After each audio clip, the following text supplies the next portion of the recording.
श्रीरामपूर येथील एसटी महामंडळाची जमीन ही शासनाची असून या संबंधित 7, 12 आणि 8 वर काही नोंदी राहिल्या असतील तर त्या 1 नोव्हेंबर पर्यंत पूर्ण करून एसटी महामंडळाच्या बस स्टँडचे काम तातडीने चालू करण्याचे आदेश राज्याचे परिवहन मंत्री नामदार प्रताप सरनाईक यांनी प्रशासनाला दिले आहे। श्रीरामपूर विधानसभा मतदारसंघाचे आमदार हेमंत ओगले यांनी श्रीरामपूर येथील बस स्टँडच्या रखडलेल्या कामाबाबत तसेच काही गुंड प्रवृत्तीच्या लोकांनी सदर जागेचा ताबा मिळवण्याचा प्रयत्न केला होता।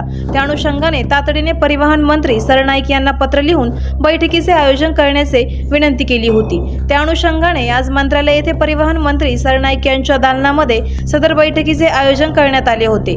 या बैठकीस राज्य मंडळाचे व्यवस्थापकीय संचालक, वित्त विभागाचे वरिष्ठ अधिकारी, एसटी महामंडळाचे विभाग नियंत्रक, जिल्हा भूमिलेख अधिकारी, नगर परिषदेचे मुख्याधिकारी मच्छिंद्र घोलप यांच्यासह सदर कामाचे ठेकेदार उपस्थित होते। बैठकीमध्ये आमदार ओगले यांनी मंत्री सरनाईक यांना निदर्शनास आणून दिले की श्रीरामपूर येथे बस स्टँडचे काम मंजूर असून परंतु जागेच्या काही तांत्रिक अडचणीमुळे सदरचे काम रखडले आहे। याचाच फायदा घेऊन काही गुंडागिरी प्रवृत्तीच्या लोकांनी तिथे ताबा मारण्याचा प्रयत्न केला। त्यावर मंत्री महोदयांनी जिल्हाधिकारी आणि जिल्हा भूमिलेख अधिकारी यांना तातडीने सदर जागेच्या संदर्भातील उतार्यांवर शासनाच्या नोंदी करण्याचे आदेश दिले व 1 नोव्हेंबर पर्यंत सदर कामाला सुरुवात करण्याच्या सूचना देखील संबंधित यंत्रणेला दिली। त्यामुळे लवकरच श्रीरामपूर येथील बस स्टँडचे पुनर्बांधणीकरण काम चालू होणार आहे।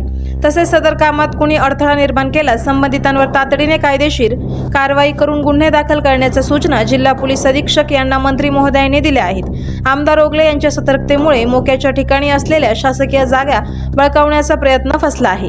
आवाज जनतेचा न्यूज प्रतिनिधी प्रशांत भोसले, श्रीरामपूर।